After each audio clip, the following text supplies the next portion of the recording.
Witajcie telewidzowie! Kolejnego dnia na Filipinach. Dzisiaj wyjeżdżamy z Manili i zastanawiam się tak, Marika, jeszcze Ci tego nie mówiłem, czy ktokolwiek wpadnie, gdzie my dzisiaj jedziemy. Jaki kierunek obieramy. Jest kilka kierunków, jak ktoś był, to myślę, że może coś tam strzelać. Tak, ja bym się domyśliła, ponieważ to jest takie typowe miejsce, które wielu podróżników chce odwiedzić. A typowe to ja nie bym się z tym nie zgodził, bo... No dobrze, no źle dobrane słowo, może nietypowe, ale miejsce, które wielu podróżników odwiedziło i chce odwiedzić. Wyjazd mamy dzisiaj dość późno, bo gdzieś około godziny 10 wieczorem. Dzisiaj mamy jeszcze jedną rzecz do zobaczenia. My jeszcze jesteśmy przed śniadaniem, a tu widzę jakaś jadłodajnia. Można coś zjeść. Sporo ludzi tutaj jada. Tutaj kolejne miejsce do zjedzenia. Zaraz pozaglądamy w garki. Ta fura jest dobra, nie wiem nawet co to za auto. Ale jeździ, no najważniejsze, tu jest szkoła, więc może dzieciaki wożą. Sporo się tutaj dzieje, bo jest przystanek autobusowy, jakaś zajezdnia, a my pierwszy raz będziemy jechać metro w Manili na Filipinach. Nie wiem, czy to jest jedyne miasto? Podejrzewam, że tak. O, a właśnie, jeszcze nic nie zjedliśmy, tutaj jeszcze jakieś są knajpy. Mari na śniadanie bierze kolbę kukurydzy, a ja biorę taki woreczek orzeszków za 10 peso, czyli 70 groszy. Co tutaj się dzieje? Pani na jakim łoku gotuje na ulicy? Co to będzie? Jakiś makaron z warzywami. Dwa rodzaje makaronu widzę, kapusta, jakieś parówki. Na taką stację wchodzimy. Są pociągi, ale my musimy iść na drugą stronę, nie w tą stronę weszliśmy. Musieliśmy zejść do ulicy i teraz przejść na drugą stronę. Trochę się tutaj dzieje, lekki chaos. Każdy idzie jak chce. My gdzieś musimy schody na górę znaleźć. Jaki Gibson? Piękna sprawa. No gdzieś musimy te schody znaleźć, żeby na górę wejść. O, tam są schody. Zamówiłem sobie coś, co jeszcze nie jadłem, nazywa się to Mami. Tutaj jest cena, 50 peso to kosztuje, czyli 3,50 złotówka. Spróbujemy, czy ryż do tego trzeba brać. Mari, gotowa? Na nowe smaki. Dostałeś od razu ryż. A, pan mi dał od razu ryż. No dobra, spróbujemy z ryżem. Już próbowałem i powiem wam, że ten sos smakuje. Jak jadaliście kiedyś do steka taki pieprzny sos, no to on podobnie trochę smakuje. Czuć tutaj mąką, bo tu jest mąką zagęszczone, są też jakieś podroby. Też widać ten pieprz właśnie. Ogólnie w smaku na 5 to 2,5. Jesteśmy już po dobrej stronie, teraz musimy kupić bilet. Też jest maszyna jakaś. Chodzimy przez bramki, zobaczymy czy działają, bo tu widzę ludzie skanują te karty, nie działają. Aha, Bo pewnie im karty nie działają. Dobra, Mari przejdzie. Przeszła Mari, dobra. To ja tutaj jeszcze przejdę. Jest, zielone. Zaraz pewnie podjedzie, bo sporo ludzi czeka. To też ciekawe, zobaczcie, tutaj ochrona stoi, pilnuje pewnie, pani pewnie krzyczy, jak ktoś wchodzi tutaj na jakąś linię. Dobra, gdzieś mi tu Mari zginęła. Tu jest, za dużo ludzi już.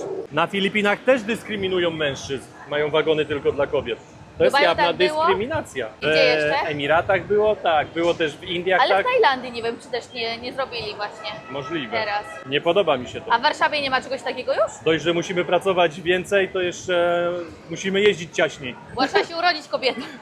Jest i metro, ale takie oporne te pociągi, sama blacha. Jesteśmy już w metro, będziemy jechać jakieś 26 minut.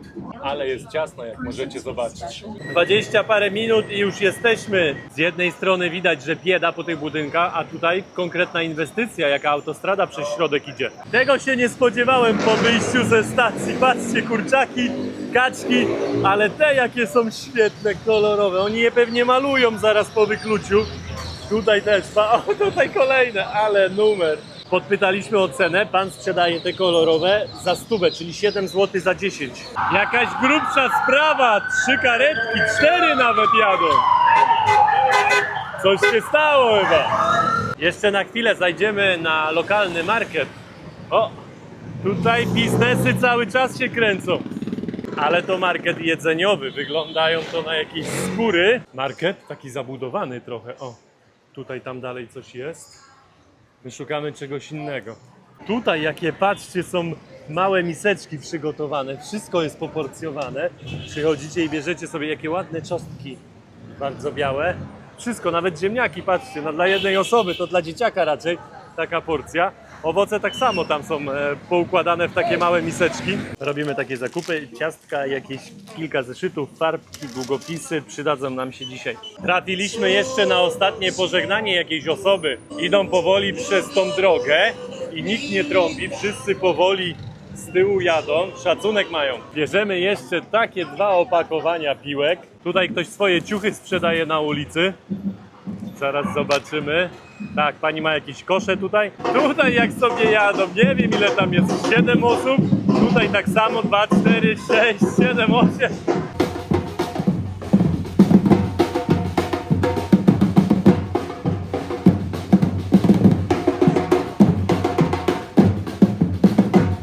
A dzisiaj postanowiliśmy, że odwiedzimy, nie wiem czy tak można powiedzieć, ale najsłynniejszy cmentarz na Filipinach. Nie wiem czy widzieliście programy już takie, gdzie mieszkają ludzie, rodziny całe na grobowcach, także idziemy coś takiego odwiedzić dzisiaj. Po drodze Marcin już wspomniał, zrobiliśmy małe zakupy dla ludzi, którzy tutaj mieszkają, w szczególności dla dzieci. Chłopaki chcą foto. Patrzcie, jesteśmy już na terenie cmentarza i tutaj kosz stoi. Tutaj całe życie się toczy. Po drodze mijamy jakieś kapliczki, też już są groby tam mi się wydaje, jakieś. Tutaj panie sprzedają kwiaty. Głośno jest, tak. Tutaj Głośno, ja nic nie słyszę, nie wiem czy do mnie mówisz, czy gdzieś tam, czy nic nie mówisz. cmentarz ogromny, nawet takie rondo ma i tutaj są uliczki w każdą stronę. Kolega jeszcze tu widzę sprzedaje jakieś podroby, wątróbki widzę. O, a to co to? To są głowy kurczaka. Podejrzewam, że dla ludzi, którzy tutaj mieszkają, zorganizowana jest jakaś impreza. Same dzieciaki tam siedzą. Niektóre te grobowce wyglądają jak jakieś domy, chaty. Czy to nie? No tak, tam jest No, grobowiec. tam jest patrz. grobowiec w środku, normalnie Grób. schody, tak, grób zrobiony Grób, na no. górę i może na górze ludzie mieszkają. Albo na górze jeszcze jakieś jedno. Tutaj też patrzcie. Z drzewem zrobiony taki taras. Na cmentarzu nawet kogut ma swoje miejsce. Niestety przywiązany. Kolejny sklepik, tutaj ludzie żyją. No widzicie, weszliśmy trochę głębiej i od razu można tutaj już znaleźć dzieciaki. Okej, Te piłki to chyba najlepsze tutaj, najlepsze, tak. każdy chce piłę. O, Dzieciaki, no. fajnie, Fajna idziemy. zabawa. Tak, idziemy dalej. Teraz dziewczynki by się przydało znaleźć, bo sporo spinek, w sumie jakiś No gumek tak. mamy jeszcze do włosów. Wyczytałem właśnie, że tutaj jest około 800 rodzin i mieszka na tym cmentarzu tych ludzi, których widzieliście wcześniej, około 6 000. You want this one? Mari jeszcze ma gumki Jest. takie do włosów. You're welcome. Tutaj widać, że cała rodzina mieszka w tym grobowcu, tylko że jest zamknięty. Nikogo nie ma. Tam widzicie, jest grób, a tutaj sobie normalnie żyją. Zostawiliśmy jakieś owoce, zeszyt, kredki, też tutaj mieszka rodzina w środku. Małego dzidziusia mają, dosłownie 10 dni, dni, ale- malutki. Urodził się 2,5 kilo, no dosłownie jest taki tyci. No. Tak, mają też taką starszą dziewczynkę ze 3 lata? Mhm. Ze 3 lata, tak. I patrzcie, tutaj jest biznes, tu biznes jest jej siostry, tej pani. No i w środku tutaj mieszkają, widzicie, to osłonięte. Tam są w środku 2 groby. Zapytałem pani, czy mogę nagrać na zewnątrz. Pani mówi, śmiało, nagrywaj. Pani nam poopowiadała. Tutaj jeszcze gotują sobie jedzenie. Tam pewnie myją zęby po drugiej stronie, bo też jest przygotowany, tak jakby tutaj. Tak, tutaj wodę mają w tych baniakach pewnie i też tutaj, patrzcie, ciuchy się suszą na jakimś grobie, leżą i z drugiej strony tak samo A woda. tutaj Tu- wygląda jakby prysznic brali, bo Tak. mają duże wiaderka do polewania też. Tak, prysznic i też tutaj zobaczcie jakieś szampony, szczoteczki. Zostawiamy też dziewczynce zeszyt i takie farbki do malowania. Tutaj też można się obciąć przy grobie od razu. Pan mówi, że 100 peso, czyli 7 zł. Tutaj jest kolejny grobowiec. O, tam widzę jeszcze piesek sobie leży, ale w tym miejscu jest zrobiona taka restauracja, jadłodajnia. Tutaj coś sprzedają. Tam widać ktoś sobie śpi, mieszka i też jest sklepik zrobiony. Można kupić coś dla dzieci, jakieś balony, słodycze, są też chipsy. Naprzeciwko dosłownie jest kolejny grobowiec. Też widzicie kuchenka, ktoś tutaj sobie mieszka. Tutaj ktoś sobie pranie zrobił na czyimś grobowcu. Najczęściej jest tak, że w tych grobowcach mieszkają ludzie, którzy opiekują się tymi grobami. I to nie jest tak, że oni się wprowadzili sami, tylko rodzina zmarłych zdecydowała, że oni mogą tam mieszkać. No i teraz odwiedziliśmy taką panią, nie chciała być nagrywana. Całą rodziną tam mieszka, ma 7 dzieci. I ona mówi, my pytamy, od kiedy pani tam mieszka? Ona mówi, że od urodzenia, a ona ma z 50 lat. A widziałem tam grób, pierwsza osoba, może z boku tam nie widziałem wszystkich, ale bo tam były 2 duże groby i z boku były takie mniejsze. I tam widziałem z 1926 pierwszy grób, tak mi się wydaje przynajmniej, więc no dość stary grobowiec. Ale muszę wam powiedzieć, że ja jestem w lekkim szoku i z jednej strony to jest takie straszne dosyć miejsce, smutne, ale mi uśmiech nie schodzi z twarzy. Oni są tacy weseli, tacy mili. Coś tutaj mówią, opowiadają, w ogóle jakbyśmy byli, tak jak Marcin do mnie przed chwilą wspomniał, na jakiejś wiosce. ich odwiedzili, po prostu, wiecie, no sympatyczni. W ogóle nie czuć, że oni mieszkają w ogóle na jakimś cmentarzu. Tak. Jeszcze wcześniej widzieliśmy taką parę, nie parę, dziewczyny, siedziały, muzyczka odpalona, głośnik. Laptopy. My musimy, tak, laptop, mówimy, jakaś imprezka czy co, pytamy się, one mówią, że odrabiają pracę domową, bo mają jakiś projekt na jutro do szkoły, więc próbują go dzisiaj skończyć. No i tak po chwilę pogadaliśmy, no ale I dwie przyjechały do tej, co mieszka właśnie w tym w grobowcu. grobowcu, tak. I to wygląda jak jakaś, gdyby tak przymknąć trochę oko i nie patrzeć jako tu są groby, to by wyglądało jak normalna jakaś wioska. Tutaj domeczki podobno, zobaczcie, zresztą idziecie, o, taki domeczek, jak jakiś bungalow. Oczywiście to jest jakiś grób tam w środku. Jest. Wyobraźcie sobie, że się rodzicie na takim cmentarzu i żyjecie na tym cmentarzu, więc oni w tym wieku, jak oni mają 15-16 lat, oni w ogóle nie czują, że oni są na jakimś cmentarzu, nie czują. Pewnie podświadomie tak, wiedzą o tym, ale oni się w ogóle nie zachowują tak jak u nas jest. U nas to się idzie z takim szacunkiem, powagą na ten cmentarz, a tutaj oni grają w piłę w środku, wygłupiają się, no po prostu jak w domu. Kolega jeszcze podjechał, chciał, żebym go nagrał, także pozdrawiam. I o tym mówiliśmy, no ciężko być poważnym na tym cmentarzu. Nie to, że nie jesteśmy, tylko cała ta otoczka tego wszystkiego, jak oni się tutaj zachowują, no nie pozwala nam za bardzo być takim, jak u nas się podchodzi do tego. Chcę, żebyście mnie zrozumieli, o co mi chodzi. U nas w Polsce to nawet nie wiem, czy nie ma jakiegoś paragrafu na to, że się bezcześci święte miejsca. No przecież jak ja bym w piłę zaczął grać na cmentarzu, no to pewnie zaraz policja by przyjechała i coś by mi groziło, tak mi się przynajmniej wydaje. Wychodzimy już z tego cmentarza, ale tu jeszcze nam zostało trochę zeszytów i kredek, więc rozdamy jeszcze małym dziewczynkom. Tutaj jedna też poszła, zawołała koleżanki swoje albo siostry. Zmęczeni, przyszliśmy na odpoczynek do 7-Eleven i wleciała kawka. Na początku zrobiliśmy z innej maszyny niż ostatnio i nie da jej się pić, także zaraz Wam pokażę, z której maszyny lepiej. No ale żeby kawa też smakowała, to musi być dobre. I mleko spadło z ławki. Więc pomyśleliśmy, że americano, a do tego dokupimy mleko. No i Ostatnio Marika cappuccino wzięła, no tutaj cappuccino, kawa była normalna, ale oni jakieś mleko kakaowe tam nalali, brązowe. Dało się to wypić, ale to było bardziej jak kakao, to mleko już samo w sobie było słodkie, więc postanowiliśmy, że takim mlekiem dzisiaj dolejemy właśnie do americano. a takie małe mleczko około 2 zł kosztuje. 31 peso. Tak. Myślałem, że widziałem dużo bananów, ale tutaj zobaczcie, cały kontener i rozładowują na takie miski, chłopaki noszą, tutaj od razu można kupić. Takie sklepy mięsne to zawsze poruszają ludzi w naszym kraju, jak oni tak mogą, no mogą po prostu, jest świeże mięso ubite, no i wytrzyma tutaj sporo, o pani tutaj pokazuje, Filipińczycy uśmiechnięci, młodzi, starsi, nieważne, o. Zobaczcie. Łapki, o, kiełbaski. Tutaj trochę muchlata, ale ten kurczak wygląda na świeżego. Z drugiej strony też mnóstwo bananów rozładowują. W takich skrzynkach przyjeżdżają i na takie wózki ładują. A przebierają, bo niektóre to już są zepsute. Przebierają takie świeższe. Tak się pakuje węgiel drzewny na Filipinach. Pani ma cały worek i w takie małe reklamówki ładuje. Nie wiem ile to jest. Na kilogramy nawet nie waży, widzę, tylko ładuje w takie woreczki.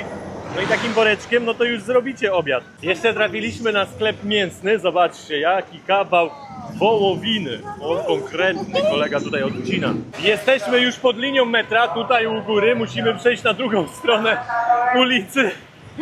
No trochę się tutaj dzieje, no bo nie ma jakiegoś przejścia na górze. O, pan nam pokazuje, poczekajcie. Musimy przejść tam są schody. Pedro Gil, please, tu. Kupujemy bilet na metro, wracamy. Biegliśmy szybko, kawę jeszcze musieliśmy dobić, bo nas nie wpuścili z kawą na szybko kupowane. My mówimy, nasz pociąg stoi. Okazało się, że nie w tą stronę jedzie, Chyba to zmęczenie robi swoje i my po prostu... a my w tamtą. No właśnie, ale to jakie musi być zmęczenie, żeby widzieliśmy, że on Ja już ciebie nie słyszę. po tej stronie stoi. No nieźle, nieźle. A u nas nie wiadomo kiedy przyjedzie, nie ma żadnej tabliczki, nie ma za ile minut. No, także poczekamy na spokojnie Na teraz. spokojnie. Jedzie nasz pociąg. On na mnie trąbi, czy co? Bo ja kłócam. Trochę nam się tutaj tłoczno zrobiło, no nie dziwota, jak tu jest 17 milionów ludzi mieszka. O, się ludzie pchają. Mari, jesteś? Jestem. Dobra, i jeszcze dużo ludzi chce wejść. Nie wszyscy wejdą. Zobaczcie, nie ma miejsca, muszą czekać na kolejny pociąg. O. Kurczę, to było niebezpieczne. O, dziewczynie się plecak przyciął. A jeszcze wskoczy ta, co prawie dostała drzwiami. Oj, torebkę przycięło. O, pójdzie. Marię utknęła gdzieś w kolejce. Kto znajdzie Marikę? Gdzie jest Marika? No. Ja wyszedłem ostatnim, a ludzie tam zamulają trochę. O. No gdzie jest Marika? Widzicie Marikę? Tutaj jest wejście na metro, zobaczcie jaka kolejka, ludzie stoją. Tyle ludzi Ta chce kolejka jechać. się nie kończy. Tak, tak? Aż tyle? No. O, patrzcie. Na Ludzie sam wiedzą, dół. że mają stać, bo tam no nie wepchają się, bo tam i tak jest ochrona zawsze na stacji. Ten jaki odrasowany na różowy kolor, patrzcie, to nie ma prawa jeździć. Pokaż kolego tutaj, patrzcie. Poskręcane, wszystko ładnie. Dzisiaj mieliśmy długi dzień i mamy jeszcze dłuższą noc przed nami, ale to później o tym. A wróciliśmy do tego miejsca i wydrukujemy sobie takie czapeczki, to później Wam pokażę, jak one będą wyglądały. Czapki będą dopiero za godzinę do odbioru gotowym, więc przyszliśmy do... Restauracji, coś zjeść. Wymyślili sobie taki gorący talerz. Tu mają coś takiego podobnego do sushi, ale to nie sushi, bo tam jest wołowina w środku i kimchi. Nawet pani nie miała żadnego wasabi, ale tu jest jakiś ostry sos do tego dania, więc ja spróbuję, choć ja ostrych nie lubię, jak jest za ostre, bo wtedy nie czuję dania, a mi powiedziano, że to będzie ostry sos. Ale najpierw spróbuję. Do tego będzie pasował, do tego raczej nie. A z czym to jest? To jest kimchi i beef? Już powiedziałem. Aha, Wołowina ja w ogóle- i kimchi. Jezu, w ogóle już nie mogę się skupić. Męczący był to dzień. Dobre? Bardzo dobre. Okej. Chcesz spróbować? No to smacznego, jemy. W galerii jest miejsce, gdzie można wymienić dolary, różną walutę i patrzcie, co też robią tutaj. Wymieniają krypto i też można kupić krypto. Od razu siano się dostaje. Przyszliśmy odebrać nasze zestawy. O, czapeczka, proszę bardzo, jaka piękna. Wyobraźcie sobie, o, to jest druga, Marika wzięła sobie czarną, też inną czapeczkę. Ta czapeczka z siatką i z tym nadrukiem, z tą naklejką 10 zł moja kosztowała, Mariki 14.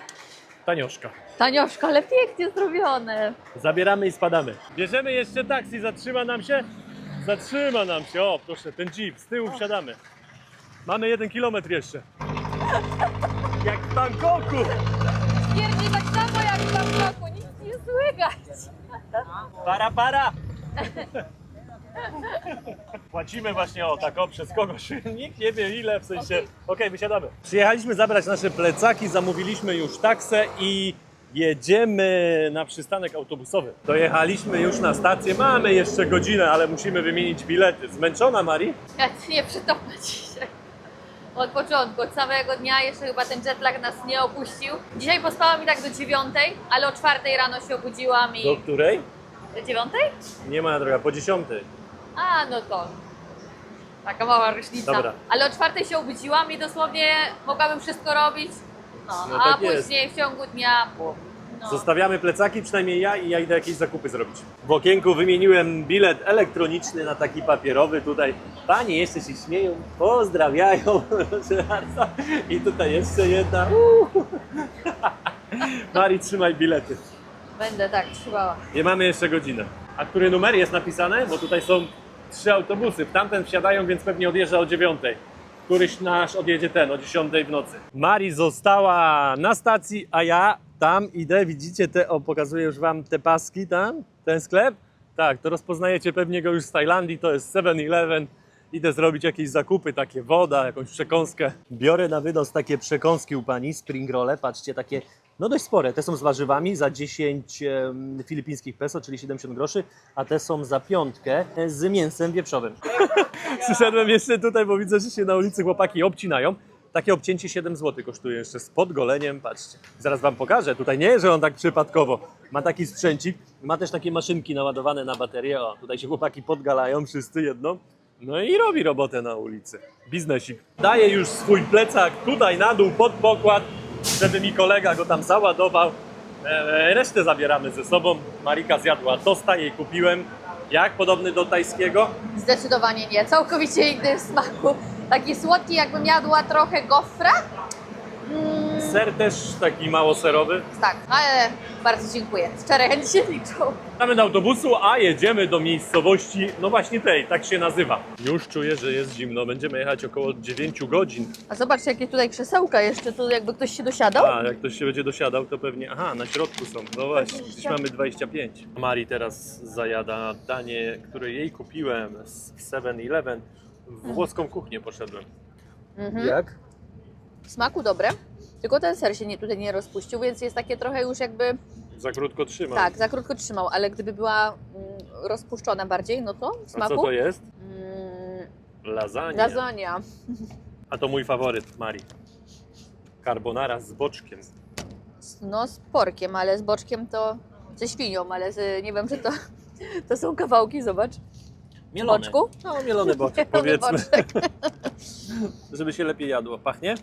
Pachnie, No no. to próbuj. No lasagna 2,5 na 5. Gdyby była ciepła, to była dobra. No, A tu jeszcze czekaj. pan coś sprzedaje, jakieś pudełka, coś zapakował do środka. No jak karbo? Mhm. Jak carbonara? Dobra, Do zjadliwe. zjedzenia, o. To nie jest takie jak w Tajlandii, że otwieracie pudełko i mówicie pycha, ale zjadliwe. Czyli jak na Filipiny to bardzo wysoka ocena. No teraz Marcina test. Ten makaron wali, jak nieraz czujecie z czajnika taki kamień, czasami taką wodą, to ten makaron tak wali. Tym Dzisiaj czymś. podobnie smakowała kawa. Aha. Kawa z tej drugiej maszyny niż ostatnio, no i faktycznie o wiele słabiej w smaku. Może ta woda jest jakaś taka. Mhm. Ja też spróbuję tą bułeczkę, żeby byście nie musieli próbować, bo widzę, że jak naciskam, o, test. To co, wylatuje?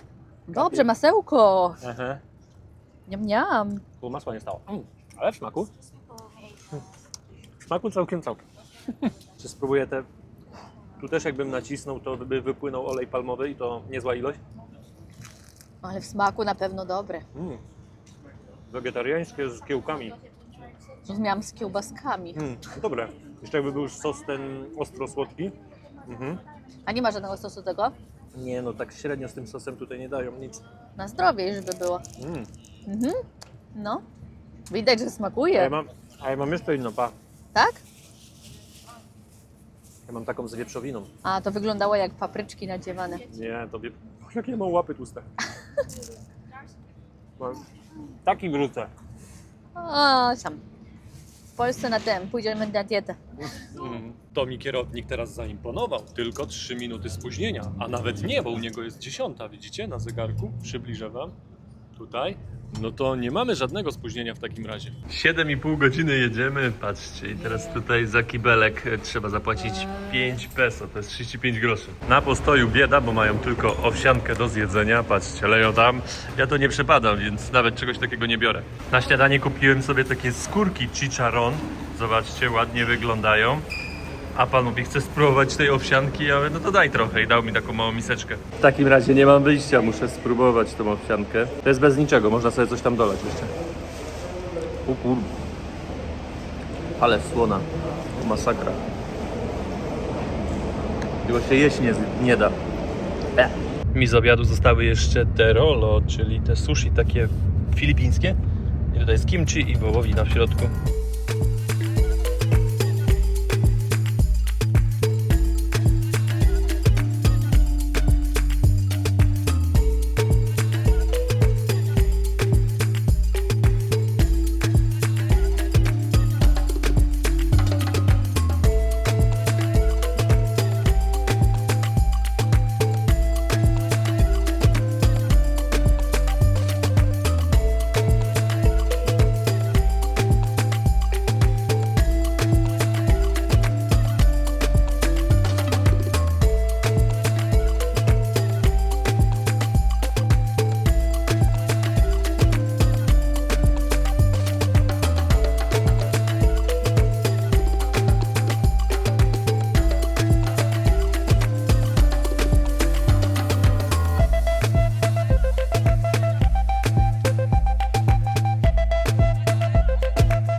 Przez te tajfuny, co ostatnio na Filipinach były, nie możemy tym autobusem dojechać do końca, bo tam gdzieś się ziemia poosuwała, musimy się przesiąść do takiego busa. Mari przespała tą trasę, nie widziała, a tu po drodze nagrywałem trochę i drzewa leżały już trochę pościnane, Tak? więc pewnie tutaj droga była cała zawalona, nieprzejezdna.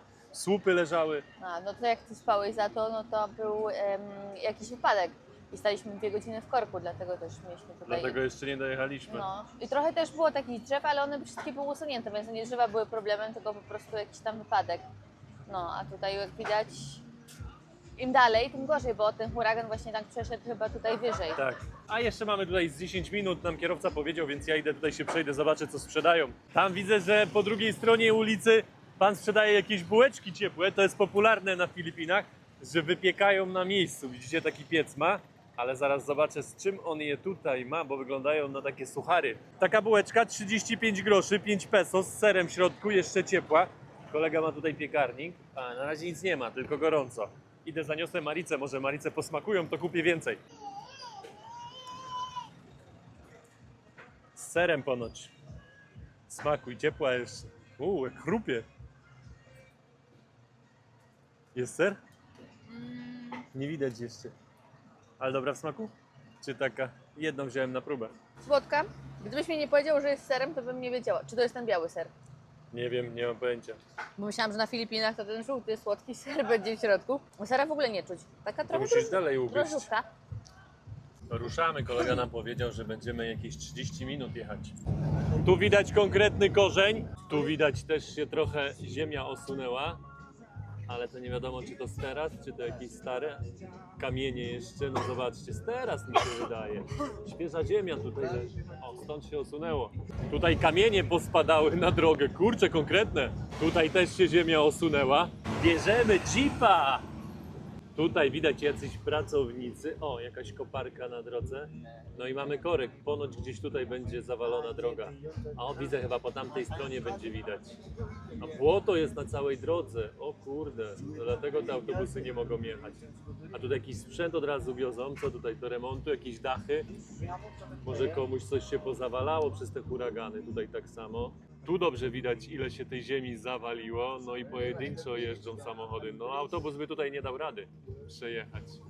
No to cała góra z tej strony, nie wiem czy będzie widać, o ta się tutaj zawaliła, więc a tutaj jest nie wiem, z metr albo i półtora ziemi teraz. Boksujemy. Chłopie, o nie, cofamy. Nie dał rady. My się ślizgamy, a jeep daje radę spokojnie. Jeszcze ludzi załadował na pakę na górę. Sporo osób tam siedzi. No my puszczamy te jeepy, bo my nie daliśmy rady przejechać. Ale numer. A patrzcie, to nie jest Coca-Cola. Są mocne piwa na Filipinach. Jeep też trochę boksował, ale dał radę wjechać. Silniejszy albo ma lepsze opony niż nasz.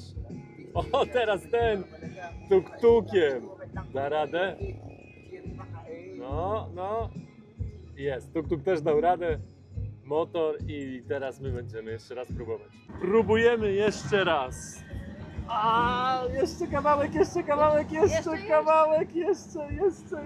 dosłownie kilka centymetrów. Jest, dobra, ale mało brakło, byśmy jeszcze raz musieli. Pięknie, dobra. Patrzcie ile tu ziemi się zawaliło. Tutaj kolejne, już poprzesuwane na bok. Po drugiej stronie tak samo. Zobaczcie na te kamyki. Dojechaliśmy do miejscowości Banau, jak dobrze wymawiam.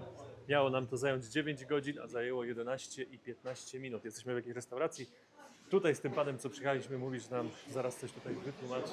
Pewnie będzie miał coś do sprzedania, jakieś swoje usługi. Pewnie jakieś tam trasy nam pokaże. Zaraz będziemy wszystko wiedzieć. Zobaczcie jeszcze na szybkości ten widok z tej restauracji. Piękne tarasy ryżowe. To mi trochę przypomina, jak oglądaliście moją serię z Indii, z Darjeeling. No to podobne tereny. Też takie rzeki, na skarpach domy pobudowane. Tam dalej też tarasy ryżowe. Kawa wypita. Kurczę, zaraz wam opowiem, ale to naprawdę wygląda jak Indie. Te domki w górach.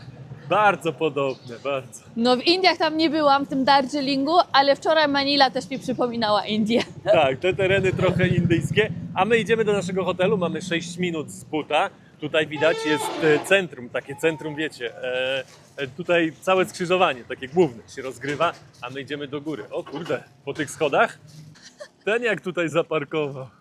A i tu kury w środku. Gdzie kury? W środku. A w środku kury, tam patrzcie. Słychać było, one tutaj coś piały.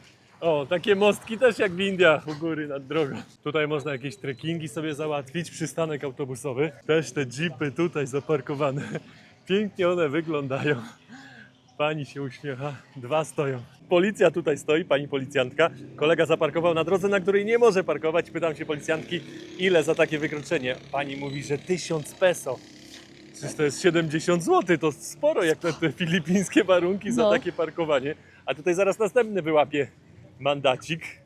Jest kierowca, ty uciekaj chłopie, albo już dostał. Piękne widoki mamy po drodze do naszego hotelu. Po drodze weszliśmy do innego jeszcze hotelu, bo nie mamy jeszcze rezerwacji, tylko tak właśnie idziemy z ulicy. Też piękny widok na drugą stronę. Dobra, idę z panią, okej.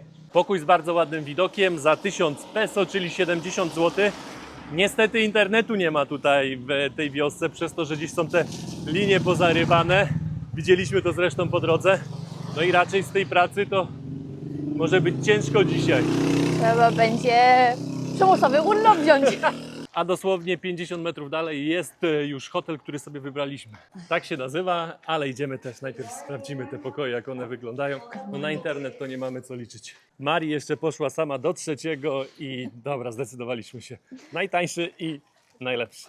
Pod względem tego, co warunków i tego, czego się dostaje w zamian, to tak, faktycznie można rzec, że najlepszy i widoczek jest ekstra. 42 zł wyjdzie. Ja jeszcze nie widziałem. Zobaczymy, co Mari wymyśliła.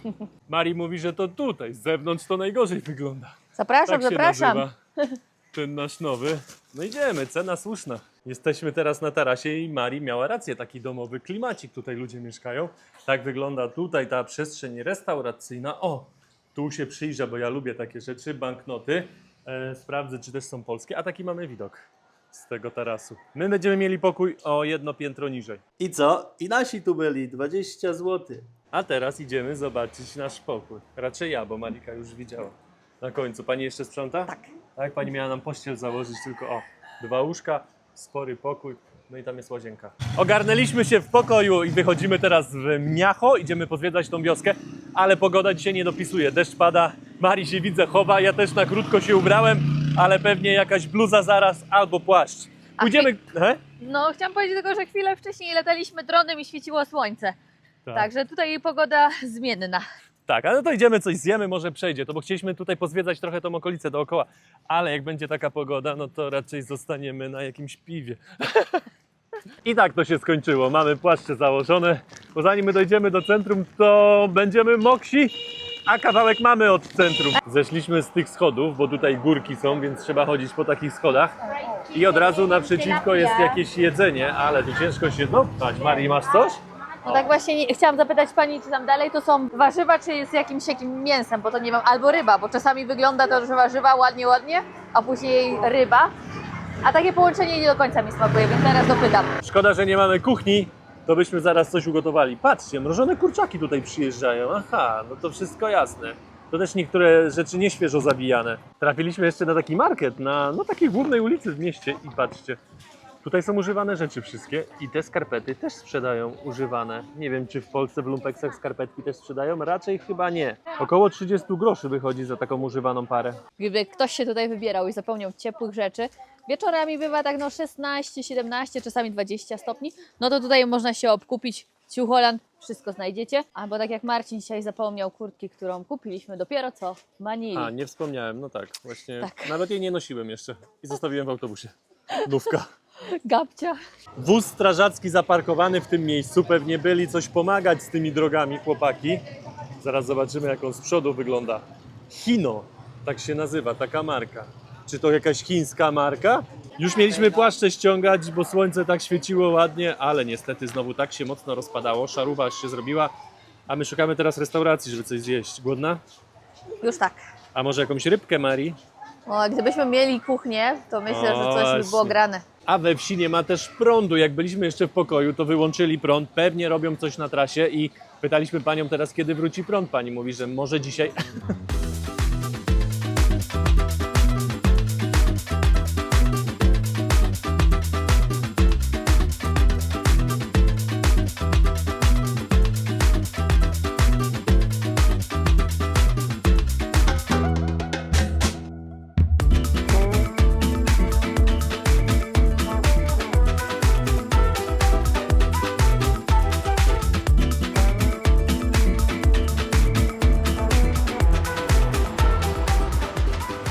Jakby coś was dopadło, to widzę, że w tej wiosce też jest apteka. Zaraz luknę. No takie podstawowe rzeczy pewnie mają. Chleb to nie. O, tutaj więcej leków jest. Także myślę, że można coś sobie tutaj znaleźć. Tutaj jakieś takie rzeczy to w każdym sklepie znajdziecie. No to nie to chciałem wam pokazać. Ale leków widzę, że mają jakieś sporo. Tutaj przywiózł nas bus do tej miejscowości i też idziemy tutaj zjeść. Widzieliśmy, że wcześniej tam ktoś coś zajadał, to wyglądało to fajnie. Przyszło nasze jedzenie, ja mam wieprzowinę marynowaną, do tego ryż czosnkowy. Pamiętacie, jak na łajbie robiliśmy w Peru? No to jest coś podobnego. Jest jajko, jest jakaś tam surówka. Marika ma nogę z kurczaka. Smacznego. Bacznego. Z takim widokiem sobie zajadamy. Kurki też sobie wyjeżdżają. Zabrał łeb wystawiony. Aha, bo tutaj tuk-tukiem ktoś podjechał. No i teraz pojedzie dalej tym jeepem już. Nieźle. To wszystko też transportują, widzę, w tych górach. Patrzymy, że tutaj ambulans, a okazuje się, że nie wiem, czy oni tak pacjentów tutaj wożą. To działa. Mari, chciałabyś takim jechać do szpitala? Nie, zdecydowanie nie. Wcześniej Marika pytała o kukurydzę, powiedział gościu 70. Zaraz zobaczymy, bo coś nas kręcił. Zaraz zobaczymy, ile ten powie. Sir, how much? 50. 50. No widzisz, 20 już taniej. Już innego. Tamten chciał zarobić. Tutaj mamy parking dla tuk-tuków, a my idziemy na taki most. Nie most dla samochodów czy tuk-tuków, tylko most dla ludzi. Trochę tych schodów trzeba pokonać. Na szczęście w dół i tam jest ten most. Wydaje mi się, że to jeszcze nie koniec z deszczem na dzisiaj. I tutaj jest ten most. O proszę, reklamówka na śmieci przed wejściem. Będzie strachu? Trochę. Nie jest tak źle, ale podobny most, no może nie taki, w Nepalu były, jak szliśmy na Annapurnę. To prawda, ale Ten trochę się nie buja, po ten tym bardziej huraganie to ja mam takie... sztywny. No właśnie, ten huragan tu trochę porozwalał. No. I zaraz będziemy na środku tego mostu. Raczej dalej jesteśmy już na środku, tylko że ta rzeka jest bardziej z boku. Tu jest jedna strona rzeki, a tutaj druga. O, buja się, bo więcej osób weszło na ten most. Czuć teraz, patrzcie tutaj jakie domy. No już końcówkę mamy. Te domy przypominają Indię, o których już wspomniałem, 1:1. Tu jest ta rzeka, a patrzcie jaka tu jest konstrukcja. Pozbijane, dobijane to, żeby się trzymało. Jest tam ktoś w środku, nie ma jeszcze. Widać, że podłogi jeszcze nie ma. Pewnie ktoś podłogę tutaj musi zrobić. A tutaj? O, tutaj już też ktoś mieszka. Jest chata i na czym ona się trzyma. Też widzę jakieś belki. No i te belki dość wysokie są. Są różne kukurydzy, są słodkie, dobre, niektóre są takie mączyste, no i właśnie taka nam się trafiła. Trochę zjedliśmy, ale resztę zje kura, coś mi się wydaje. Rzuć jej tam kolby, ona sobie wyskubie, Mari. Dałam kilka ziarek i się wystraszyła, no. No to do kolby podejdzie. Dobra, będzie więcej kur, to więcej, to położę. Taka forma budownictwa jest popularna w tych terenach, patrzcie. To jest felga od jakiegoś motocykla, tutaj jest kosz, jest lina i tam jest budowa. I oni ciągają towary właśnie czymś takim. Nie noszą, bardzo mądrze, prawda? No tak, bardzo mądrze. Można się też przejechać, jak ktoś by chciał. W te rejony przyjechaliśmy między innymi dla tarasów ryżowych, no ale w tym okresie nie ma już ryżu, wszystko jest ścięte. Są tylko pola, które odpoczywają, a my idziemy tam, widzę jakieś tuk-tuki stoją, więc może tam jakiś punkt widokowy będzie. Widzę, że pani przygotowuje te pole, nie wiem czy to pod ryż. Tak, ryż ma w ręku, sadzi ryż teraz. Tutaj też widać, jak te chaty są zbudowane. No i podejrzewam, że tutaj są pola ryżowe, zresztą widać, są oddzielone jedno od drugiego i coraz niżej, więc zawsze tak są budowane pola ryżowe. Tam na końcu też widać, jakaś chata się buduje. Mówiłem, że nas deszcz dopadnie i dopadł. Dobrze, że mamy te płaszcze. Jeszcze spojrzymy tutaj na rzekę. Aha, to my jesteśmy w tym miejscu, gdzie się ten dom budował. Tam też coś rośnie. Trochę wygląda to jak chmiel na takich palach, ale może to nie chmiela. O, i tu jest ta kolejka, gdzie zwożą te towary tam na tą budowę, co wam pokazywałem. Wróciliśmy już w okolice tego mostu. Tam widać cały czas te budynki. Widać też tam ktoś sobie prania porobił, ale my idziemy teraz inną trasą. O, znowu zaczyna. No. Chwilę przystało. Idziemy mostem dookoła, już tam, gdzie samochody jeżdżą. Zobaczymy, jak tam wygląda. Jesteśmy na tym moście, co wam wspomniałem. Zobaczymy najpierw, jak tutaj rzeka wygląda. O, tam widzę, trochę mocniej płynie. Tutaj jest wyłożone kamieniami, więc podejrzewam, że ta woda też się czasami tutaj podnosi. O, tam jeszcze sobie koguty mieszkają. Może to takie trenowane, bo na Filipinach są walki kogutów. A idę teraz na drugą stronę zobaczyć. Tutaj też jakaś naprawa, remont. Coś tutaj się rozwaliło. I tutaj? No tutaj zdecydowanie mocniej płynie. Widzieliśmy to z naszego hotelu. Właśnie ten sprzęt nam latał cały czas. I właśnie tutaj możecie zobaczyć, jak oni to robią. Załadowany worek. O, tam już on macha komuś pewnie, że dojechał ten worek. I co? Co tu wróciło? Pusty worek? A, może musi być jakaś tam ciężar. No nie wiem, zaraz zobaczymy. I chłopaki cement albo piasek teraz ładują. Jeden worek pojedynczo. O, macha, daje komuś sygnał. I zaraz to się ciągną. No to mało, no to ile tego wyślą? No trochę trwa, zanim to dojedzie. Ale patrzcie, jak szybko. No oni to ręcznie tak ciągną? jednostajnie to leci, nie jakoś tak. Może jest jakaś tam maszyna, która tym operuje. Po drodze mijamy taki warsztat dla motocykli. Tutaj widać, chłopaki naprawiają komuś. Coś się zepsuło. Po drodze ze spaceru wracając, zahaczyliśmy jeszcze o fryzjera. Jaką fryzurę dzisiaj sobie wybrałeś? Numer 8. Numer 8. No, zobaczymy, czy blaka będzie. Rzadko jest. No może tym razem pan widać, zna się na robocie. No tak na początku niepewnie podszedłem do niego, ale widać, że tutaj dobrze tą maszynką macha. I jak? Pięknie! I takie obcięcie 100 peso, czyli 6,20 gdzieś wychodzi teraz? Dobra cena i naprawdę dobrą robotę pan zrobił. Powiem wam, że Marii jak nam załatwiła pokój, to się musimy z niego wyprowadzić teraz. Nic mi nie mów, matko. Ostatnio naprawdę coś nie tak. No taka gafa dzisiaj, no ale nic, idziemy na górę. Na szczęście nie trzeba daleko iść. Ja nie wiem, co tu się dzieje. Ja po prostu chyba muszę usiąść, wyspać się. Dzisiaj się wyśpisz, bo już dzisiaj I- nigdzie nie idziemy. Zjemy w hotelu nawet. Ale numer, no, spokojem. No nic, tak czasami bywa. Proszę bardzo, bierzemy ostatnie rzeczy i idziemy. Musieliśmy się przenieść do mniejszego pokoju, bo się okazało, też już tutaj mamy swoje rzeczy, okazało się, że tamten pokój był 2 razy droższy. A tak się dogadała Marika, że no wzięliśmy tamten jako najtańszy, ale okej. A idę wam jeszcze pokażę, jakie tutaj są łazienki, bo mamy łazienkę. Tam mieliśmy łazienkę w środku, a tutaj mamy łazienkę na zewnątrz. Jak tam, Mari? Ciężko było. Tutaj o, prysznic, wiaderko, no takie waruneczki dzisiaj. O, No, tam to była z łazienką, no. no nie ma. 1500, czyli 2 razy więcej. Około tak 100 ponad. zł, no. 2 razy więcej. Ale to nic, jedna nocka. To pewnie, że damy radę. No tam. Kto zgadnie, co wraca na nasz kanał, jest niebieskie i służyło nam w całej podróży dookoła świata i nie było z nami w Kolumbii. Dokładnie. 3, 2, 1. Pam! Tabam! Czajniczek z Serbii. Zabraliśmy tym razem, gotujemy wodę, zaraz będziemy kawę robić. Moi drodzy, u nas godzina 18, chwilę po... O, Marcin się przebudził właśnie. Jak ja się kąpałam, to zasnął, także to był wyczerpujący dzień, a w sumie cała trasa. Szybko zasnąłem. Żegnamy się z Wami na dziś. Pa! Ciao.